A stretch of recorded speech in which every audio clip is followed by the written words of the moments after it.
Welcome to video 2 from chapter 7. And we were talking about Piaget. We were talking about Piaget in the first video, and one of the things I mentioned was that, newer research methods have found out that children discover things at earlier ages than what Piaget had discovered. And we're going to look at some very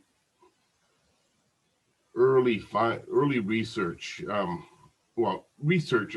very early humans, on young babies, and what's been found in this research we're going to look at is that it seems that very young infants, sometimes at 3 or 4 or 5 months of age, seem to know things that it almost seems like it's impossible that they could have learned it in such a short time since birth. And these findings of early knowledge in infants has led to what's called the theory of core knowledge. And this theory states that perhaps there are basic areas of knowledge that are innate and built into the human brain, that we are born with certain types of knowledge, and that we don't necessarily learn them after birth, or this knowledge that we're born with perhaps helps us learn certain things very quickly. I'm not really going to talk a lot about the Spelke and Kinsler 4 areas of core knowledge. This is one set of proposals of what knowledge we might be born with, knowledge about how objects move, and that people are purposeful, and some knowledge of numbers, and it's been proposed that we can, very early on, we can add and subtract small numbers, knowledge of spatial relationships. Anyways, you can read more about these areas in the textbook. There have been other proposals as well. There are many arguments about what kind of knowledge may be included in our core knowledge that we're born with, and some people argue that none of this is accurate. It's speculative at times, to go from research results to concluding that we must have been born with certain knowledge, but the methods that they use to test young infants is amazing, because, like, think about it. How do we know what a 3-month-old or 4-month-old knows? And this is where the violation of expectation method comes into play. And if you've already downloaded the PowerPoints, you may be missing the next 4 slides that have pictures about this method. I've just recently added them. They are available on Blackboard in the PowerPoints folder now, with the updated slides. Anyways, I want to talk about this violation of expectation method. One thing that was discovered in research with infants, and we've known this for a while, is that infants look longer at unexpected or surprising events. They will, spend longer staring at such events. And that's not surprising, because we're basically the same way as adults. As your book mentions, if you see a man walk by with a hat on his head, you may not stare very long, but if a man walked by with an octopus on his head, you would probably stare a lot longer, because it'd be very unexpected. So, if you see something surprising or unexpected, you probably spend a lot more time looking at it as well. But we've known for a while that babies do this, and And so now researchers have used this fact to figure out what they know and what they don't know. And it's very interesting, the way that they've come about doing this. So I'm going to show you 4 sets of results. So in this one here, what they initially do is they do what's called habituating the infant to one or more events. Habituation refers to repeatedly showing the infant the same thing until they lose interest, until it's become so commonplace. You've shown it so many times that they don't even look at it. They hardly even look at it anymore. It's like, oh, I've seen that. Oh, I know that. So it's kind of like you're building up. This is the event. This is the expectation. And so in this particular experiment, they show a small carrot going behind a solid block, and babies, watch this so they get bored. And they also show a tall carrot going by the same solid block. And anyways, and they'll do these on different trials. Sometimes, baby might start with the small carrot or the big carrot. Anyways, but then there are 2 possible events. So they get habituated to the small carrot and the big carrot, and then they show a block with a window in it, and they probably do some kind of trials where they make sure that the infant recognizes that this is a hole, there's a window in this block now. And anyways, they test these 2 events to see how long the infant looks at them. So they've already gotten bored of watching the small carrot go behind the big block. Then the small carrot goes behind the block with the window. And it turns out they don't look at that very long. It's just basically the same as the event on top of it, the one that they already got bored of. It's like, okay, you change the block a little bit, but it's still a small carrot going from one side to the other. But when you show them the big carrot going behind this block with the window, but it doesn't appear in the window, and then it comes out the other side. So it turns out that this event, they stare at much longer. And that tells us, and once again, think about it, you probably would too. The big carrot goes by, but you don't see it go through past the window. What's the carrot doing? Ducking down? So they stare at this event longer. Well, that tells us something about what the infant knows. Because remember, Piaget said that object permanence develops between 8 to 12 months. Well, once that carrot goes behind the block and the baby loses sight of it, well, if they have no object permanence, they shouldn't expect to see it in the window. And all of a sudden it'll just reappear. Oh, there it is out the other side. It's supposed to be that if it's out of sight, then it will no longer exist to you. So it would not be surprising if a baby had no object permanence. It should not be surprising that once it disappears, it doesn't show up behind the window. And so this was tested with 5 to 6 month old babies, and they stared at that last event, the one labeled C, much longer than they stared at B. And so this tells us that they were surprised, or that they found it unexpected. That is the result when they stare at something, that it's unexpected. So if it was unexpected, that means that they expected to see the carrot behind the window. And that means that they have object permanence at 5 or 6 months, according to this logic.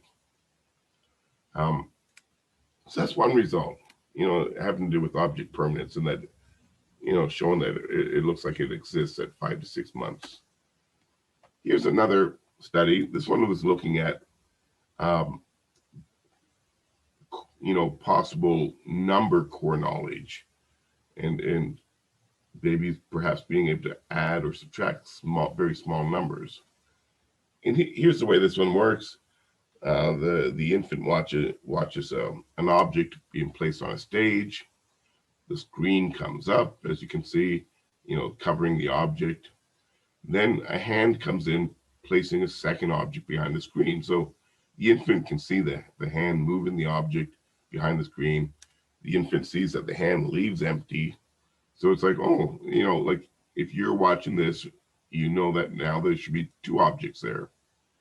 So then the screen comes down, and yes, there are two objects, or the screen comes down and there's only one object. And what the babies do is they stare much longer at the impossible result. If a second object was added, but there's still only one object, well, this means that they must have expected a different result. Otherwise, it's not very interesting to stare at one object. I mean, they saw one object back there before. So, you would think when the screen comes down, there's two objects. Well, that's something they haven't seen before. But they actually stare at when there's one object more, showing that they must have expected to see two objects. That wasn't as interesting to them. It's like, it's the result that they expected. So this means that they added 1 + 1. And this is how the logic goes. And this was done, I believe, with it was like 3 or 4 month olds. I don't have the numbers in front of me, but it was around 3 to 4 months of age. And it looked like they could add small numbers. And they did similar ones, like with subtraction, where maybe it starts off with two objects behind the screen, and then the hand comes in and takes one away, so you can see if they can subtract 2 - 1, so there should be one left. And what they showed is that they seem to have a basic understanding of the concept of numbers, at least up to 3. So they sometimes had 3 objects involved. You probably can't go too much higher than that, but the babies seemed to know what to expect if there was only, when it was dealing with 1 or 2 or 3 objects, and they were adding or subtracting one. Once again, the violation of expectation method. You show something that's impossible or should not be, and if the baby is surprised, it means that they weren't expecting that. They knew what to expect. So maybe we're born with basic number sense for small numbers. It's another study that was done. This is actually, kind of showing a couple of different related type studies using a little car, and in the first one, there's a car on a block. A finger pushes it towards the edge, and as it says here, it's calling it knowledge consistent. That would be the expected event. This is what we'd all expect. You push the car to the edge. Once it gets past the edge, it falls off. Now imagine instead the car goes off the edge and it hangs in the air. Well, that would be pretty unexpected to me, and it turns out it's very unexpected to babies as well. What they showed was that the baby was more likely to interact and kind of explore the object when the result was unexpected. If the car just went off like it was supposed to, they weren't as interested. But when it hung in the air, they got very interested in that car, and they spent more time with it and doing things like dropping it, as this baby's doing. What this is proposing here is that it seems like young infants seem to have a basic understanding of gravity. They knew that car should have fallen down, and that things can't just hang in the air. And that's, at least that's how, once again, how it's interpreted. And perhaps we are born with basic knowledge of gravity. Others have proposed that maybe we just learn it really, really quickly. But once again, a lot of these tests are done with infants, in the first half year of life. In the second sequence of slides, there's the car goes down a ramp, and there's 2 blocks, and as you would expect it, once it hits the first block, it stops. That's the knowledge consistent event. But imagine instead it seems to pass through the block and then hits the second block. Well, that would be surprising. And then once again, it is also surprising to infants. It seems like they have some basic sense of objects that, for instance, that they cannot pass through one another, if they are solid objects. And so, once again, babies were more likely to explore the car when it did something unexpected. They were more interested in it. Okay. One more, I'll just show you. And this was once again looking at object permanence. You see the habituation event in A. It's, that little card thing kind of rotates, like there's it's like I don't know, it's like a little panel that rotates up and away from the infant, and they get to watch it do that for a while. Like it goes all the way, and then and then I guess maybe it comes back, and then it goes all the way again. And anyways, and what they've seen over and over is that it goes from being flat in front of them, and then it spins around, and it ends up flat on the other side, away from them. And then they go and place a block right in the path of where this thing's going to spin. Well, we all know now this thing's going to hit the block. And so they test out the possible event where, yes, it starts to spin, and then it ends up lodged against the block and hits it. The impossible event is, even though the block was placed there, it keeps going, and it goes all the way, once again, flat to the other side. And, there's no block anymore. And this was, once again, demonstrating object permanence. This was with 4-month-olds, so even younger now. And it's once again, it's proposed that it shows object permanence, because at some point, as that panel is flipping up, the infant loses sight of the object. Now, object permanence suggests that at 4-month-old, they would not have object permanence, and so if they lose sight of something, it no longer exists to them. So they should not be surprised when that thing keeps going all the way to the other side. They have no idea that the object's there anymore because they've lost sight of it. But what happens is that, when it goes all the way like through where the block should be, the babies are much more surprised. They stare at that event longer. And keep in mind that it's not more interesting because they got habituated to that panel going all the way. They've seen that happen lots of times before. It's not really that interesting to them anymore.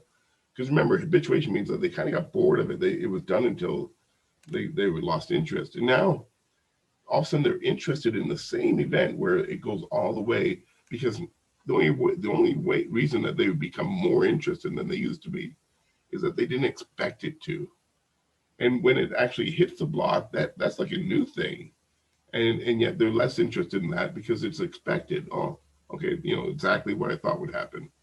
But when the unexpected happens, that tells us that and they stare at it a long time. It tells us that the infant at 4-month-old knew that the block, was still there, or they had it in their mind that it was still there, and that this thing should have hit it when it was spinning. So, anyways, these are, just to kind of recap. I mean, these are all there's others like this. These are all very interesting experiments done with very young infants. And this method has allowed us, if you believe in this method, it's allowed us to figure out what a very young infant, what they know already and what they don't. If they didn't have any object permanence, then you would get a very different result here.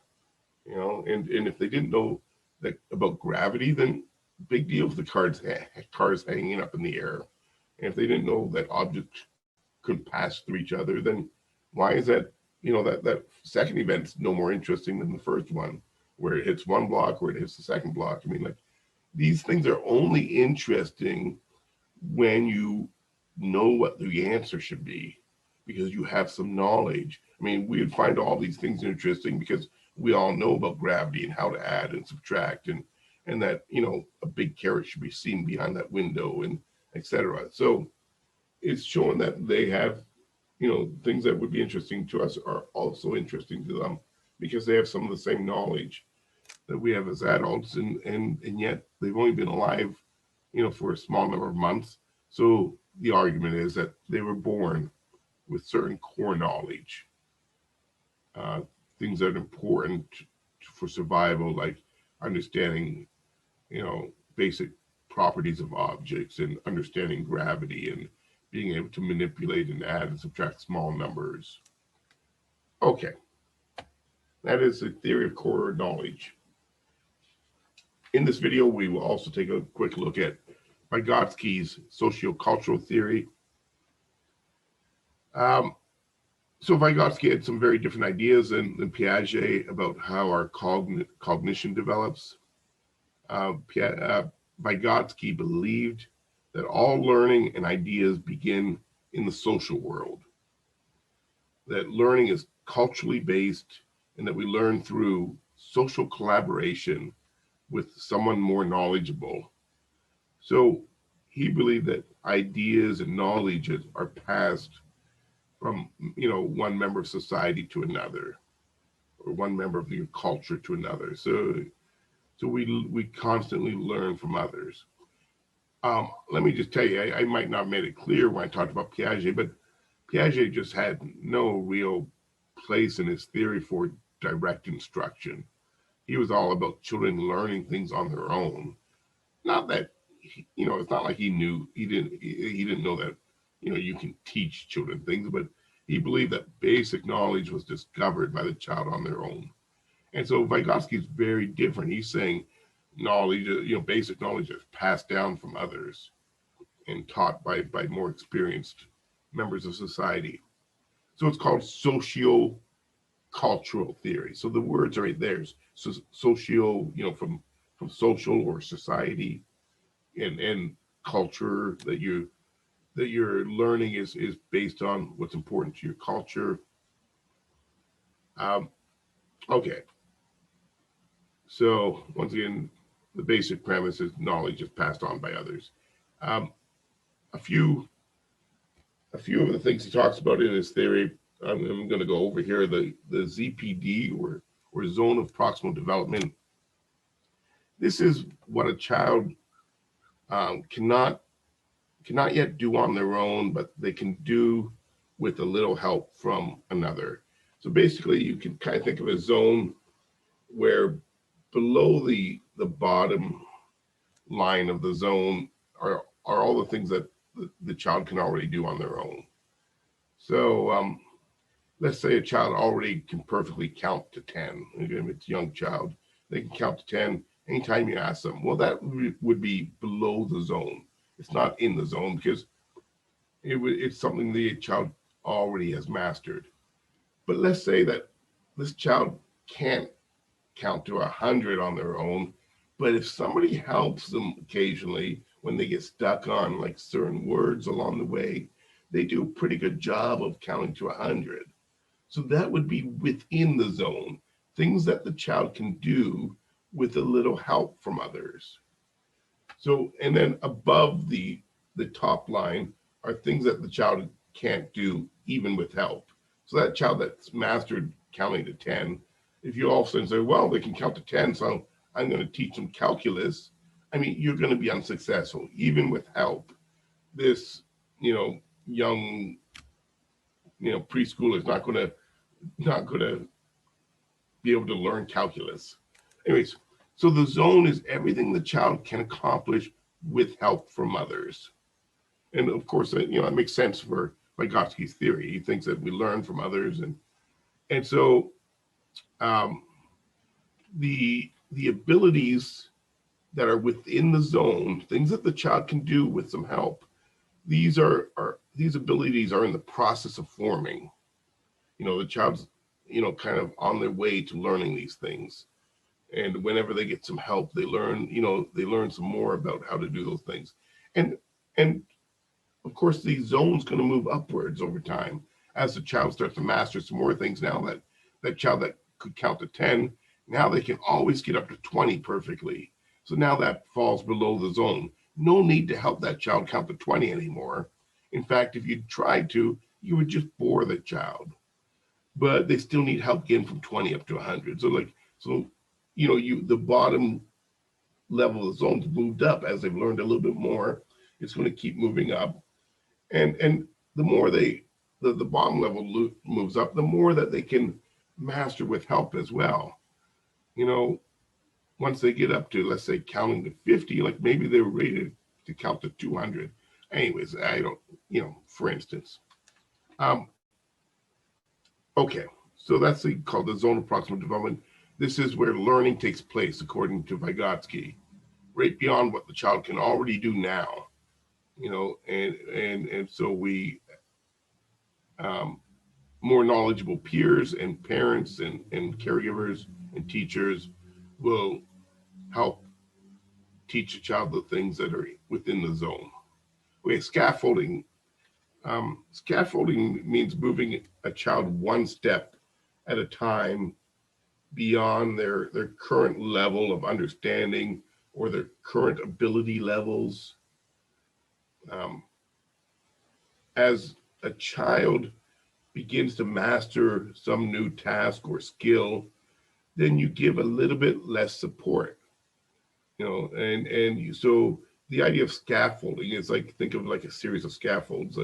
It's kind of like you're removing one layer of support. As the child gets better, you do a little bit less to help them. You do a little bit less, and this is what's being demonstrated in these pictures here. So I mean that child on the left is maybe a little younger than the children on the right, and so that child on the left is receiving some extra layers of support or help to learn swimming. He's more a beginner swimmer, so the father actually has to hold him in the water. These other girls, I mean, they've got a lot of it mastered. The mother's not going to leave them alone. She's still providing a certain level of support. She's there for them, and and in case they need help or and for confidence. So like she's withdrawn some of her support. She doesn't need to hold them anymore like that father is doing. So like as a child, over the course of weeks or months or years that they learn a new skill such as swimming, you give less and less and less support as they master more. This is also works in with the idea of the ZPD, the zone, because because you're giving less support because the zone's moving upwards. I mean, they've mastered more that they can do on their own. So you stop supporting anything they can do on their own already. They don't need help there. And once again, just bore them. Who wants to be held in the water if you don't need to be held anymore? So these things work together. Through scaffolding, we help advance a child's zone of proximal development. Okay, one more thing is what Vygotsky called private speech, and this is when young children talk to themselves, and this is fairly common, particularly with preschoolers. And Piaget noticed also through his observations that children talk to themselves. Piaget referred to it as egocentric speech. They're talking to themselves, as if, and they can hear themselves. So it's as if everyone can hear what they have to say. And he just thought it was saw it as, one more kind of limitation. Egocentrism's a limitation. And so it wasn't that important to him. Oh, they'll grow out of it. To Vygotsky, private speech, talking to themselves, was very important. He noticed that the children used it to guide their actions. They talk to themselves when they have, for instance, a difficult task, and they talk to themselves to remember, instructions that perhaps they were given before by a parent or an older sibling or a teacher. And research has confirmed Vygotsky's ideas over Piaget's. Research has confirmed that it's very important that children do talk to themselves more if the task is more difficult, and that they are using this private speech to guide their actions that is helpful to them. So the way we see it now is that it initially begins during the preschool years as children talking out loud to themselves. But as we get older, what happens is that speech then becomes internalized. Eventually you stop talking to yourself out loud and kind of talk to yourself in your head, and then that becomes our thoughts. In a sense that you kind of go from talking to yourself to talking out loud, to talk to yourself in your head, to just thinking of what you need to do or the series of steps, and so it's kind of a transition from younger to older. Okay, because let's face, I will tell you right now, when I do a very difficult task, I know a lot of times I talk to myself to guide myself. Okay, I got to remember to do this next, and if not out loud, I'm talking to myself in my head to complete a difficult task. Okay, so this was Vygotsky's sociocultural theory, just a brief overview of it. And this concludes video 2 of chapter 7.